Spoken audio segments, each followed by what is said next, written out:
400-year-old St. Peter the Apostle Parish sa mga napuruhan ng magnitude 6.9 na lindol sa Bantayan Island kagabi. Sa Bantayan lumaki ang sparkle star na si Shuvi Etrata, kaya labis ang pasasalamat niyang safe ang kanyang pamilya at kaanak.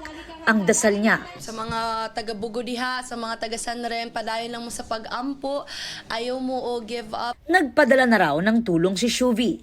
Patuloy rin siyang nananawagan ng dasal. I hope maraming tulong na dumating, kailangan ng manpower, medical assistance. Ang fellow Cebuana at Encantadia Chronicles Sangre co-star na si Manilyn Reynes, nagpost naman ng panalangin at panawagan ng tulong.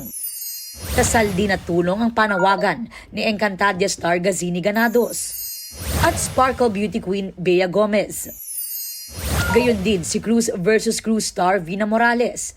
Ipinost din niya ang accounts ng GMA Kapuso Foundation kung saan maaaring magpaabot ng tulong.